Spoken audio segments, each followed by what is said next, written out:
In this video I'm going to show you how to effectively use the longsword in Monster Hunter Wilds. I emphasize effectively because I won't just be showing you how to perform all the moves. I'll also explain what your goal is with the weapon. Understanding the goal will help you apply what you learn, that way you're not just learning the moves, you're learning how to use them well.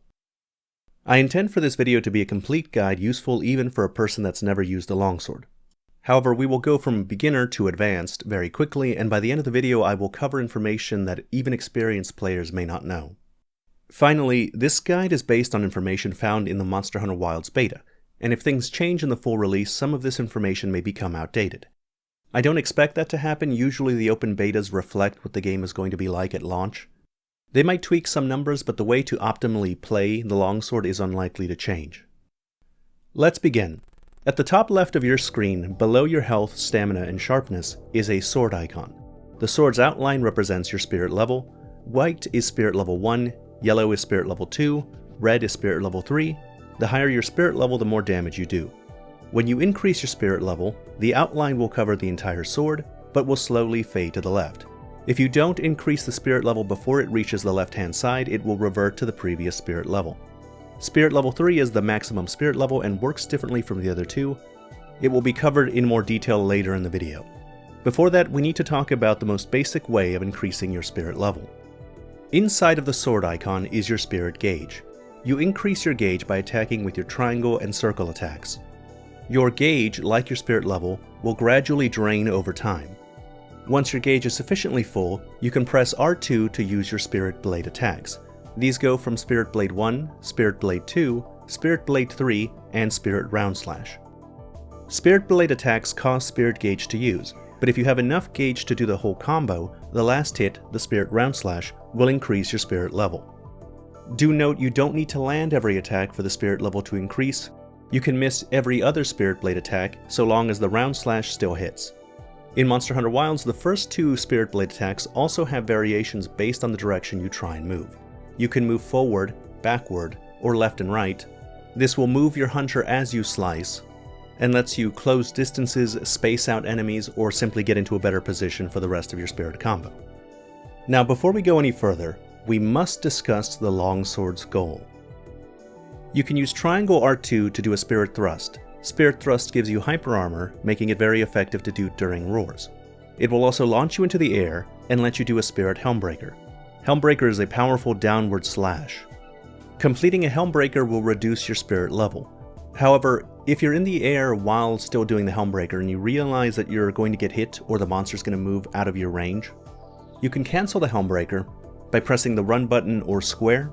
This will put your sword away and leave your spirit level unspent. If you did the Helmbreaker while being at spirit level 3, you can follow up with a Spirit Release Slash. This will cost a second spirit level, and will do a series of even more powerful attacks. Spirit Release Slash has hyper armor as well, letting you pull off the move relatively safely. Helmbreaker into Spirit Release Slash is the strongest move in your arsenal, and therefore what your gameplay should always be leading to. The goal when playing Longsword is to get to Spirit Level 3, and then while in Spirit Level 3, continue to attack while looking for opportunities to pull off the full Helmbreaker into Spirit Release combo. This will reduce your spirit level by 2 ranks, so you'll have to increase it again. And you will repeat this process until the monster is dead. To that end, we need to look at all the other ways to increase your spirit level. There are 5. Countering with an EI Spirit Slash, countering with a Foresight Slash, using Focus Strike on a weak point, using Spirit Round Slash at the end of a spirit combo, and using Spirit Charge. Let's go through all of them and their various use cases. Longsword counters cannot be done from a neutral stance. Their gimmick is that you need to already be doing another attack to go into them. For EI Spirit Slash, after an attack, press R2 and X. This will put you into Special Sheath. From this stance, you can press triangle to do an EI Slash. If the EI Slash connects, you'll gain Spirit Gauge at a steady rate for a short time. The EI Slash also replaces the first move in your spirit combo. Pressing R2 after an EI Slash lets you go into Spirit Blade 2, and then 3, and then Round Slash. Alternatively, from Special Sheath you can do an EI Spirit Slash. This is the counter. Pressing R2 will dash you forward and attack the monster. If you time it just as you're about to take damage, you'll counter the attack, damage the monster, and gain a spirit level. You have several options after a successful EI Spirit Slash.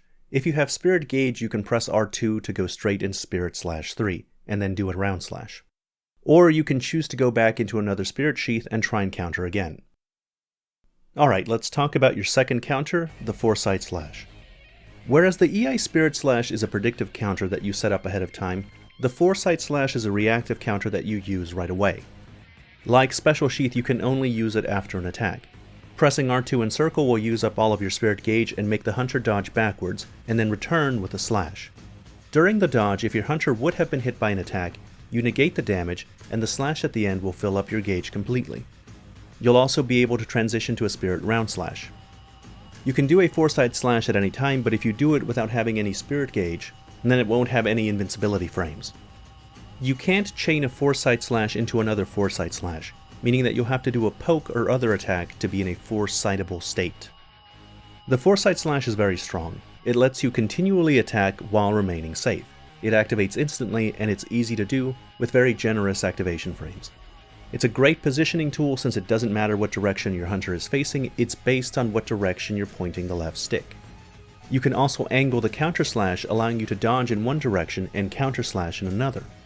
This lets you cross surprising distances, potentially dodging into a projectile or a roar and angling the counter so as to still hit and follow up with a round slash. The back end of the dodge can be interrupted and chained into other things. You can stop the counter by Spirit Sheathing after the dodge. This is useful if going through with the counter would have gotten you hit. Instead, you can Foresight a first attack and then EI Slash the second. You can also change the Foresight dodge into a Helmbreaker, letting you evade a monster attack and going straight into a Spirit Thrust. You can consider your Foresight Slash as a general safety net. As long as you have a little bit of Spirit Gauge and you are in a foresightable state, then you are very protected even if it looks like you're all out attacking. But there are a few moves where you can't use a Foresight Slash. As mentioned, you can't chain one Foresight into another, you need to do another attack before you can Foresight again. You can't do a Foresight Slash after an EI Spirit Slash, whether it's successful or not. You can't do a Foresight after a round slash.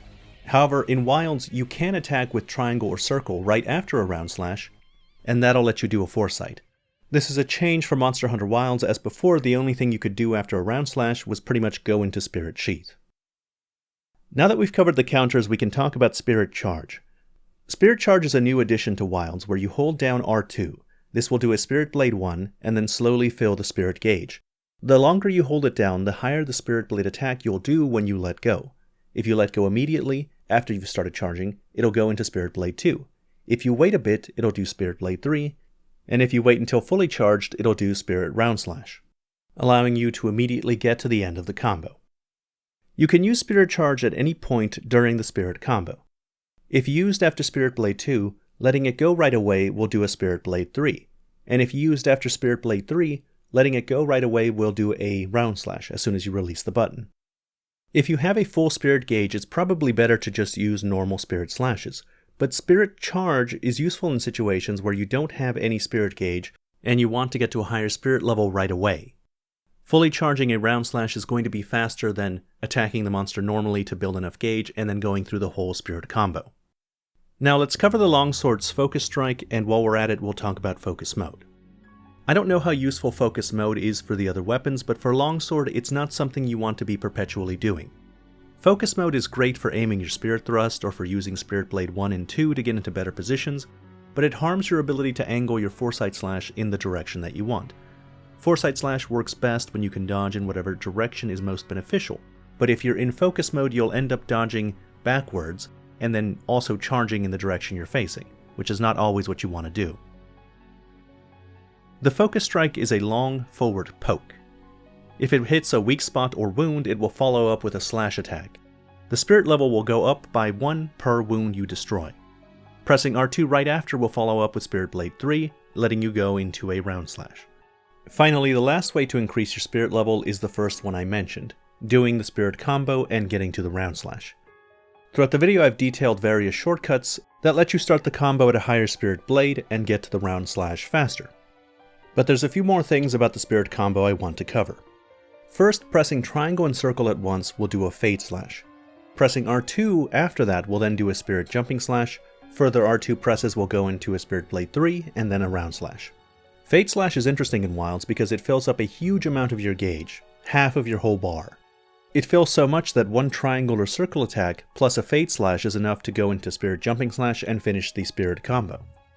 And it can be performed after Spirit Roundhouse, so if you have any leftover gauge, it could be enough to do another full Spirit combo. Another change is that in past Monster Hunter games you could weave normal circle attacks into your Spirit combo to preserve your place in that combo. You could do one attack after Spirit Blade 1, and another attack after Spirit Blade 2, and that would save your place. However, in Wilds you can now do an infinite number of attacks at any point in the Spirit combo, and it will preserve your place. For example, you can do Spirit Blade 3, and then attack with Circle 6 times, and the next time you press R2, you will go straight into the Round Slash. There are two reasons to extend your combo this way. The first is if you're in the middle of a Spirit combo, but you realize that you don't have enough gauge to finish, this lets you get a few hits in to get what you need. The other reason to extend the combo is if you think the monster will attack, and you want to delay Spirit Blade 3. Spirit Blade 3 is the longest part of the Spirit combo and leaves you the most vulnerable, and while you're doing it, you're not in a position to use Foresight Slash. In this case, you can extend the combo, keep attacking until it becomes more obvious what the monster's going to do, and then you can choose to either finish the Spirit combo, or Foresight Slash if the monster attacks you. For the last topic, we need to cover Spirit Level 3. Once you get to Spirit Level 3, the gauge and outline will turn red and begin to drain away together. In this state, your Spirit gauge is infinite, but you cannot prevent the Spirit level from decreasing. Getting Round Slashes or successful EI Spirit Slashes will not reset the Spirit gauge, though there are a few moves that will recover the remaining gauge slightly. Spirit Level 3 also changes how some moves work. At the end of a Round Slash, you can now press R2 one additional time to perform a Spinning Crimson Slash. It does better damage than a Round Slash and increases the remaining time you have with Spirit Level 3 slightly. Your normal triangle attacks will transform into the much more damaging Crimson Slash 1, 2, and 3. You'll also be able to attack with them after a successful EI Spirit Slash, whereas normally what you can do after one is limited. Your Foresight Slash will transform into Foresight Whirl Slash. This counter slashes at the enemy as you evade the attack and also extends the time you have in Spirit Blade 3. However, even using Foresight Whirl Slash will drain some of the time you have remaining, so it balances out. Since you can't reset Spirit Level 3, you'll be under a time limit every time you enter that state. Performing a Spirit Release Slash requires you to do a Helmbreaker in Spirit Level 3, meaning your goal while in Spirit Level 3 is to use the limited time to find or create an opening for you to use your full Helmbreaker and Spirit Release. Alright, we are finally to the end of this video. I hope you found this guide useful. If you think I've missed something that needs explaining, please leave a comment about it below. As always, thank you very much for watching.